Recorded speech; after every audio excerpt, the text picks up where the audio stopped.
Hola a todos. Hace un poco de física. Vamos a empezar a explicar la parte de dinámica.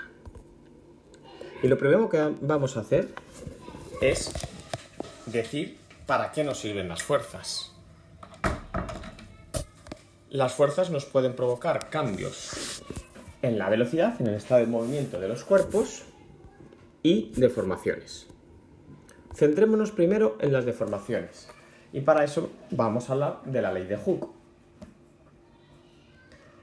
La ley de Hooke nos cuenta que la fuerza es directamente proporcional a la deformación provocada en un muelle. Matemáticamente se expresa como fuerza igual a K por X, donde esa X es la deformación, el alargamiento o la compresión provocada. Es decir, esa X la podemos poner como longitud final menos longitud inicial del muelle. La fuerza se mide en Newton, el alargamiento, es decir, las longitudes finales e iniciales, en metros, y por tanto esa K, que es la llamada constante elástica del muelle, se mide en Newton partido de metro. Esta constante elástica me da una relación de lo difícil que es deformar un muelle. A mayor constante, más me cuesta deformar un muelle, más fuerza tengo que aplicar para deformarlo una determinada longitud. Es característica de cada muelle. A veces las longitudes y las deformaciones las dan en centímetros. Bueno, pues la constante elástica se podría dar en Newton partido de centímetro. Ojo, no es lo mismo Newton partido de metro que Newton partido de centímetro. Darían dos valores distintos. La fuerza es un vector, es decir, me importa su módulo, su dirección y sentido. Es, para que lo entendamos, igual que la velocidad, es otro vector. Es una magnitud vectorial. Vamos a hablar ahora de fuerzas concurrentes, que son fuerzas que se aplican sobre un mismo punto, sobre un mismo cuerpo.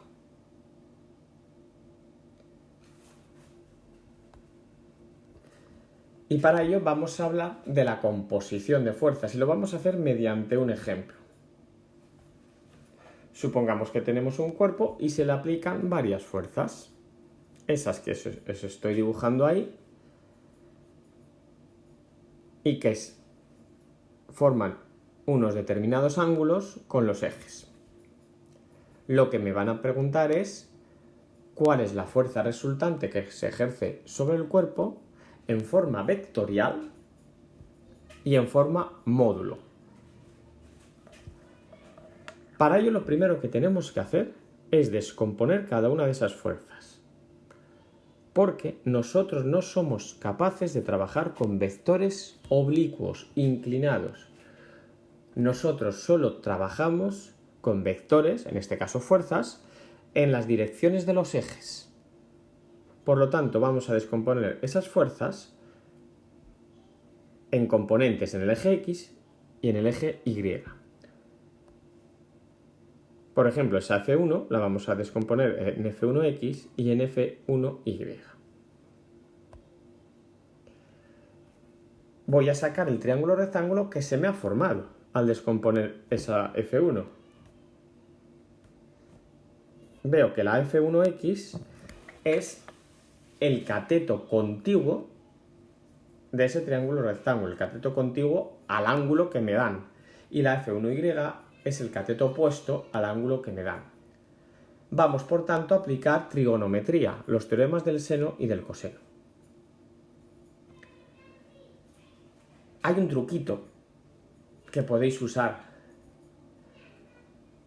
Cateto contiguo al ángulo que me dan, contiguo empieza con la C y coseno empieza con la C. Pues la C con la C, contiguo con coseno. El cateto contiguo va a ser igual a hipotenusa por coseno.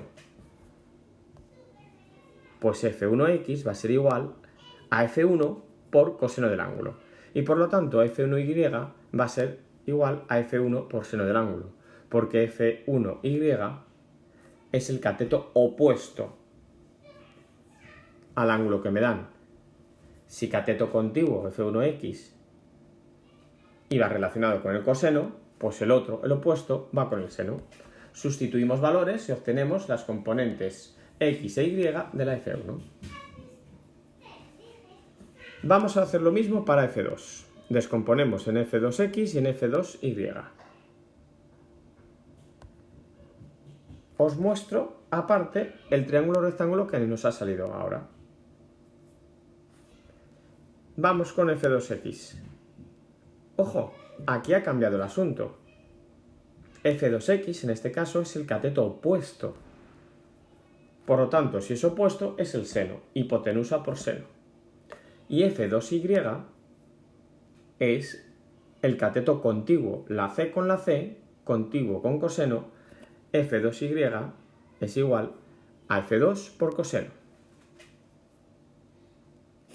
Sustituimos valores y obtenemos las componentes x e y de la f2. Lo mismo vamos a hacer para f3. Rompemos esa fuerza en f3x y en f3y. El triangulito rectángulo que me sale es este que os pongo aquí. La f3x vemos que va a ser la del cateto contiguo, o sea, el coseno, y la f3y va a ser el cateto opuesto, o sea, el seno. Pues eso es lo que escribimos, f3x, f3 por coseno, f3y, f3 por seno. Sustituimos valores y obtenemos las componentes x e y de la f3.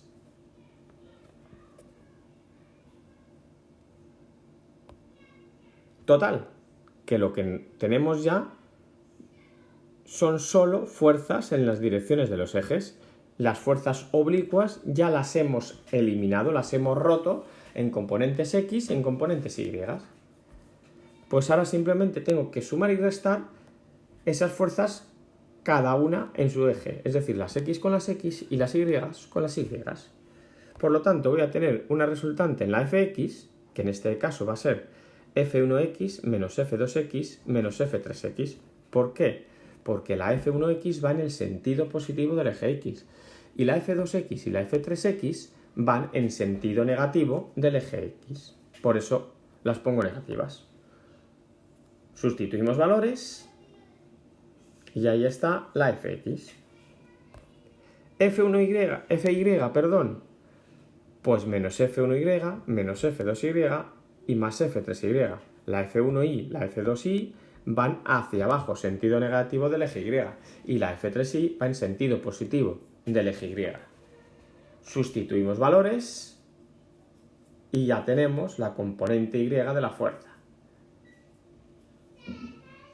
Bueno, pues un vector no es más que una magnitud que damos en sus componentes x e y. Por lo tanto, la fuerza en forma vector será la componente x con el vector unitario y la componente y con el vector unitario j.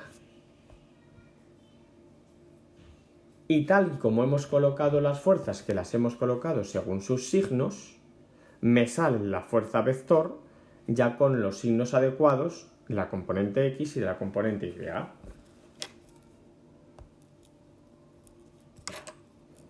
Os he dicho que íbamos a calcularla también en forma módulo.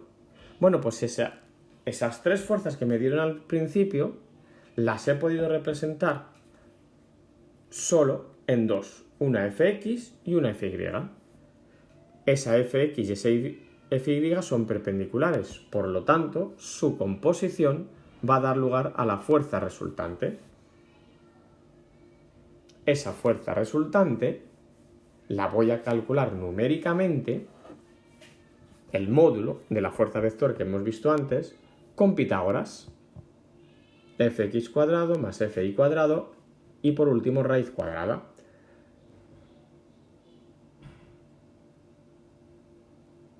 Sustituimos valores y obtenemos un valor que, si os dais cuenta, es prácticamente el mismo que fy. La razón es muy sencilla, la componente X de esta fuerza es tan pequeña que apenas se aprecia al final. En ocasiones piden la dirección de la fuerza, del vector fuerza. ¿Qué me quieren preguntar con ello? Pues lo que me están preguntando realmente es el ángulo que forma ese vector fuerza con el eje X. Es muy fácil de calcularlo y lo vamos a hacer con la tangente. La tangente sabéis que es seno partido por coseno. Si os fijáis en el triángulo rectángulo que me ha salido de la fuerza que ahí señalo en color rojo, el cateto opuesto, que es el seno, es la FY. Y el cateto contiguo, que es el coseno, la C con la C, es la FX. Pues vale, tangente de alfa es seno partido por coseno, o sea, FY partido de FX. Sustituimos valores y obtenemos la tangente de alfa, pero no queremos tangente de alfa, queremos ese ángulo, pues arco tangente. En este caso, 89,37 grados.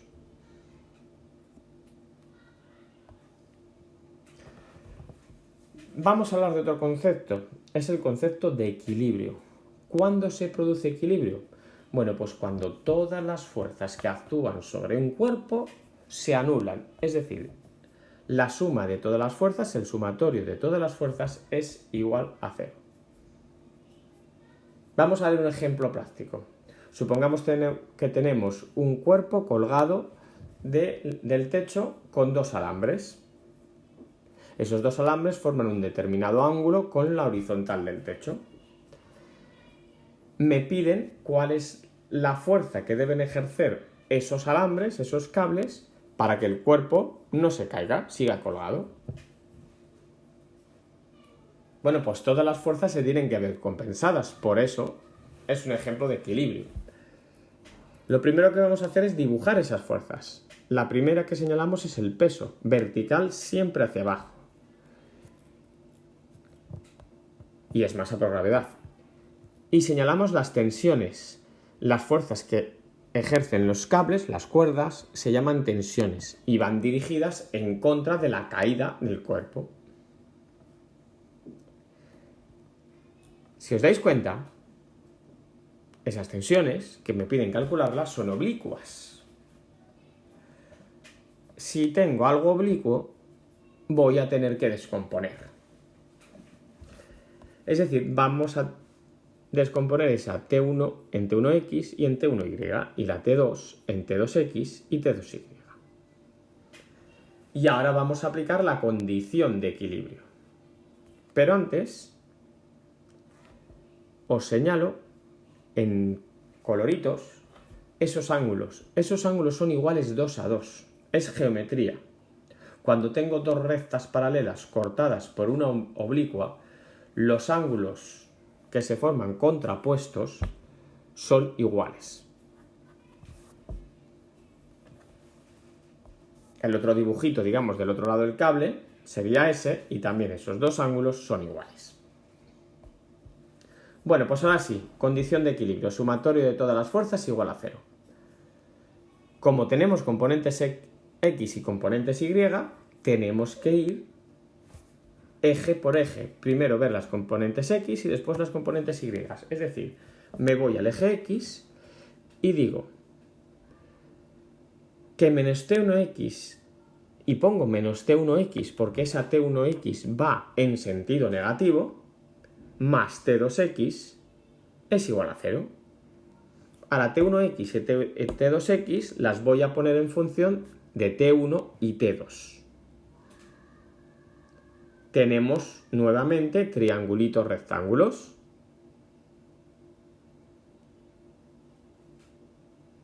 Las TX en ambas tensiones son los catetos contiguos de esos triángulos rectángulos.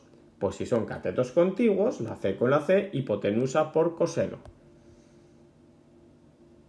Menos T1 por coseno de 35 más T2 por coseno de 55 igual a 0. Despejamos para que esté mejor colocado. Y de momento no puedo hacer nada más, porque T1 y T2 las desconozco. Me voy al otro eje, al eje Y. Yo señalo en el triángulo rectángulo las T, Y, T1Y y T2Y. En el eje Y, ¿qué es lo que tengo? Que T1Y, T2Y menos peso es igual a 0. Porque el peso va en contra, va en sentido negativo. Y ahora las T1Y y T2Y las pongo en función de T1. Como las TY eran el cateto opuesto, pues van a ser hipotenusa por seno. Por eso ponemos T1 por seno de 35 más T2 por seno de 55 y luego sustituyo masa y gravedad, menos 12 por 9,8. Si os dais cuenta, me han salido dos ecuaciones con dos incógnitas, T1 y T2. Pues se trata de un sistema, hay que resolverlo. De la primera ecuación despejamos una de las tensiones, por ejemplo T2. Coseno de 35 partido coseno de 55 y todo ello por T1. Coseno de 35 y coseno de 55 son dos números, por lo tanto se opera fácilmente y me queda que T2 es igual a 1,43 por T1. Con eso me voy a la otra ecuación y sustituyo T2. Sustituimos T2 por la expresión 1,43 por T1, operamos, despejamos y calculamos T1. Con ese valor de T1 me voy a que T2 es igual a 1,43 por T1, lo sustituimos y tenemos T2.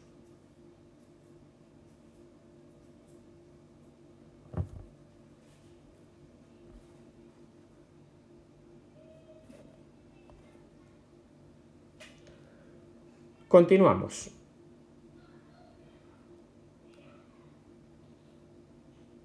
Y lo hacemos con algo que habéis visto en cursos anteriores, las leyes de Newton. Primera ley o principio de inercia. Todo cuerpo en ausencia de fuerzas externas tiende a continuar en el mismo estado de movimiento que tenía. Es decir, si estaba en reposo, continuará en reposo y si estaba en movimiento, continuará con movimiento rectilíneo uniforme. Eso es muy importante.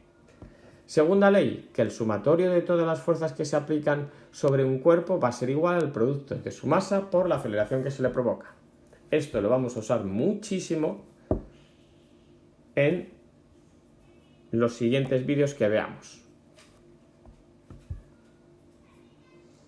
Y la tercera ley de Newton o principio de acción y reacción que me dice que cuando un cuerpo ejerce una fuerza sobre otro cuerpo, este otro cuerpo le ejerce la misma al primero, pero en sentido contrario. Definamos ahora el momento lineal o cantidad de movimiento, que es una magnitud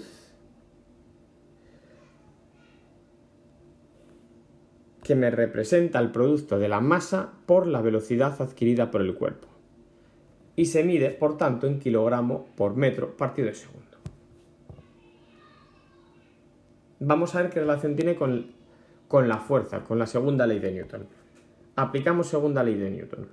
Sumatorio de todas las fuerzas es igual a masa por aceleración. Donde esa aceleración la podemos poner como variación de la velocidad con respecto al tiempo. O sea, velocidad final menos inicial partido del tiempo. Si multiplicamos esa masa por esa fracción, la masa va a multiplicar a las velocidades. Masa por velocidad final menos masa por velocidad inicial partido del tiempo. Habíamos dicho que masa por velocidad es momento lineal. Por lo tanto, el sumatorio de todas las fuerzas me queda momento final menos momento lineal inicial partido del tiempo. O sea, la variación del momento lineal con respecto al tiempo. Dependiendo de los datos que me den, usaremos sumatorio de fuerzas es igual a masa por aceleración o sumatorio de fuerzas es igual a la variación de la cantidad de movimiento con respecto al tiempo.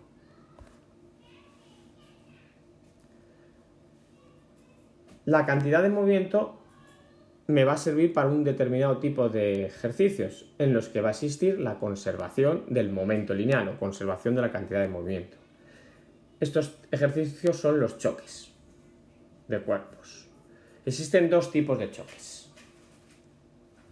Los llamados choques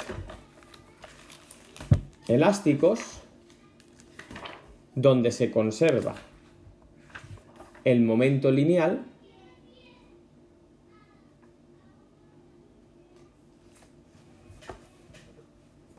momento lineal antes es igual a momento lineal después del choque. Por cierto, en estos choques no hay deformaciones apenas apreciables.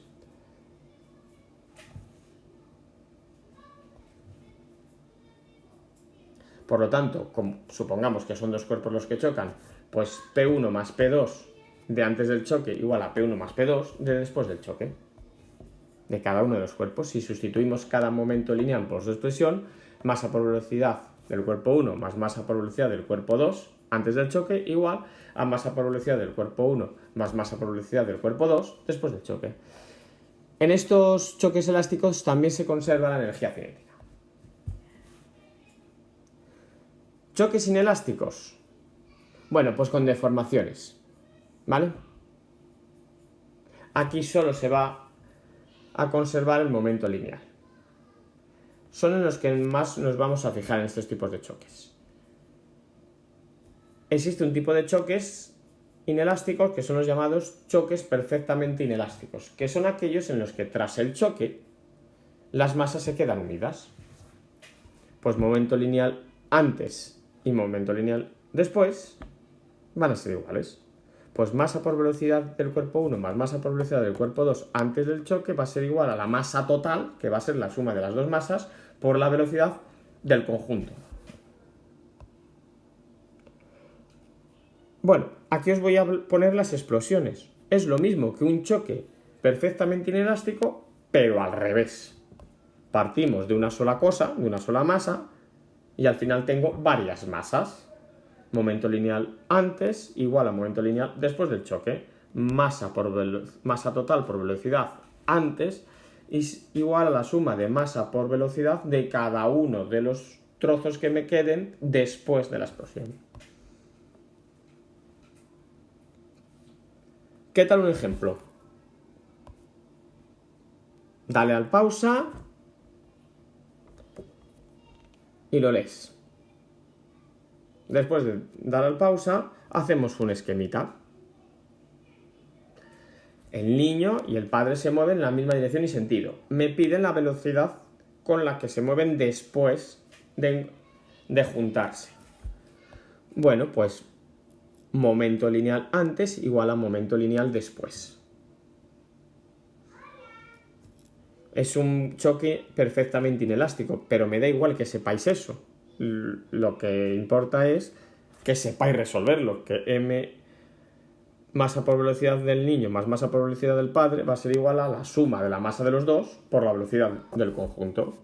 Sustituimos valores, despejamos, operamos y tenemos la velocidad de los dos después del choque.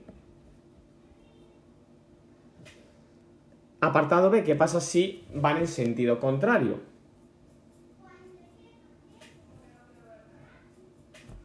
Bueno, pues que cuando aplicamos momento lineal antes igual a momento lineal después, hasta ahora igual que antes, y sustituimos valores, nos vamos a encontrar una diferencia. He sustituido primero los valores del padre y ahora sustituyo los valores del hijo. Pongo signo menos porque la velocidad va en sentido contrario. El niño se mueve en sentido contrario de que el padre, por lo tanto, si al padre le pongo más 1,6, al niño le pongo como velocidad menos 3,5 metros por segundo. La otra parte igual que antes. Despejamos y me sale una velocidad también negativa, es decir, en este caso padre y niño se mueven en conjunto en sentido contrario a como se movía el padre. Por eso va con signo menos. Ojo, este ejercicio, los dos cuerpos, padre y niño, se mueven en la misma dirección, en la misma recta. Si se movieran en distintas direcciones, me explico, de manera oblicua, esas velocidades habría que descomponerlas en Vx y Vy, velocidades en los componentes x y y, y aplicar conservación del momento lineal para el eje x y para el eje Y. Hasta luego.